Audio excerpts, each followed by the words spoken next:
Started like any other Tuesday, but things would be different that day. From my window, I could see the clouds part to reveal a new yet familiar horizon. From my reflection in the mirror, I could hear my id say, "This Atkins wagon is getting cramped. It is time to return to the old ways." My mouth began to water for the forbidden foods, much like Eve gazing up at the apple. It was a day I'll never forget, for it was the day of the carb bender.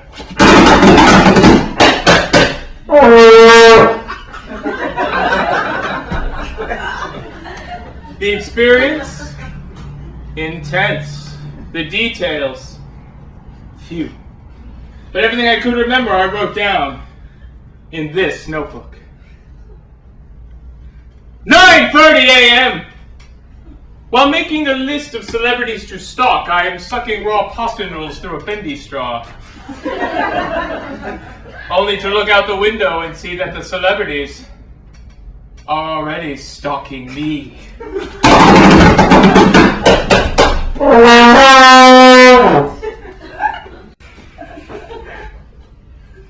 11:30 a.m.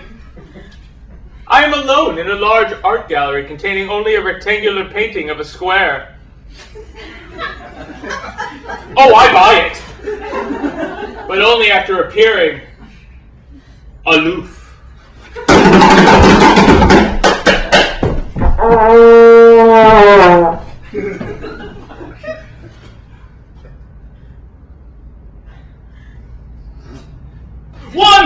p.m.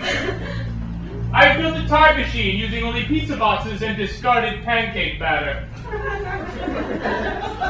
I go back to the year 1870 and find myself at a women's rights convention.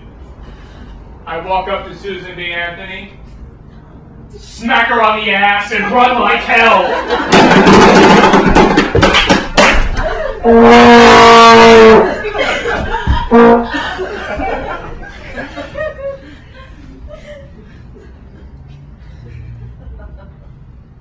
3:30 p.m.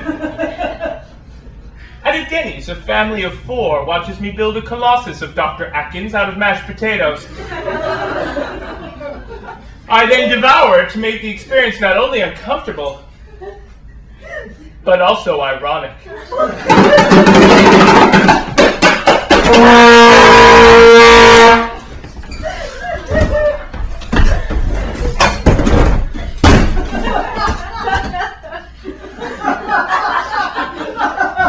7:30 p.m.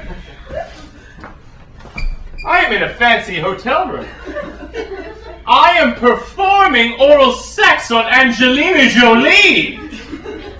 Not because she's sexy, but because she has a yeast infection.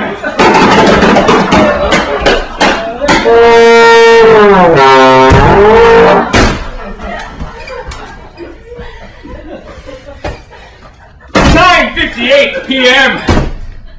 I'm having a knife fight with the Pillsbury Doughboy in a metaphorical forest. The match is overseen by a silent, knowledgeable Indian. After 10 minutes and 3 soft-baked flesh wounds, he concedes by uttering the safe word, apple.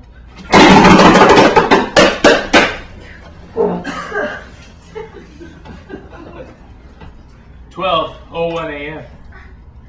I come to in the corner of my apartment.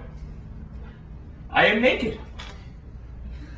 And my apartment is empty, except for a rectangular painting of a square. But thanks to that painting and this notebook, I'll never forget the day of the carb bender."